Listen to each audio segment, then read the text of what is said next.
Hey! Today I don't know what kind of suffering seems so comfortless to you, but I came to tell you that it is only but a test. Let's take a great look at Job, and we all know that Job went through so much suffering. When you go to Job chapter 7 verse 17 to 18, it says, "What is man that you should exalt him, that you should set your heart on him, that you should visit him every morning and test him every moment." When God gives you a test, he has actually trusted you with something. For Job, we all know that the enemy asked God, "Can I touch this one?" And God gave the enemy permission to touch Job. Even you, when the Lord puts you into that suffering or whatever seems like a furnace of affliction to you, the Lord has trusted you with the furnace of affliction.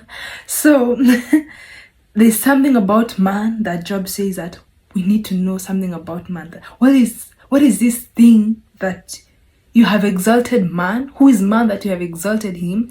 That you wake up with him in heart. So when God puts you in a furnace of affliction, he wakes up with you in heart. And he has exalted you every morning to test you. Will you pass the test or will you fail the test? People had so much trust in Job that he knew Job cannot fail me. For you, will God have so much confidence in you that when he trusts you with a trial tomorrow morning, you will not fail him? The problem with us is when we go through furnaces of affliction, it is when we are, God me, I don't know, we just act up.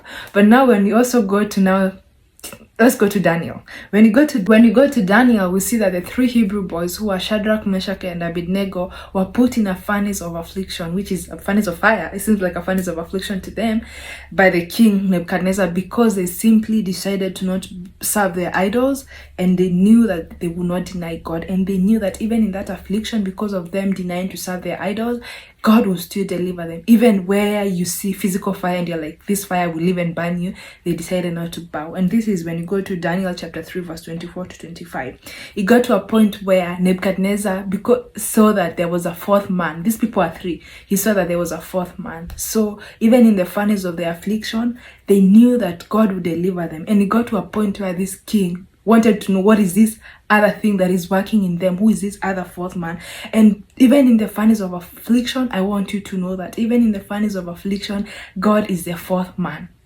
In your furnace of affliction, God is right there with you. But the problem is our focus is shifted on the wrong things. If only you can trust God in your affliction, you will experience his deliverance. If only you can fix your eyes on Jesus and just know that it is only but a test. It is either you fail this test or it is either you pass this test. Whatever the Lord wants you to learn in the furnace of affliction, it is what you need to take out of it. And even in the furnace of affliction, the Lord has the ability to deliver you.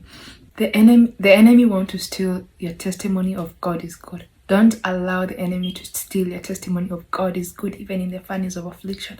Another good example was Daniel. Daniel was in a pit where he had lions in there, but he knew that he would be strong, that he knew his God, and them that know their God, they shall do exploits for God. Don't you let the enemy steal your testimony. God is good and God is faithful. And we saw towards the end of Job 42, Job said that I have heard of you, but now I have seen you with my own eyes. And he said that no purpose of God can be thwarted. Even in the furnace of affliction, I charge you to maintain your testimony that God is good. And you will see his deliverance. And thank you for watching.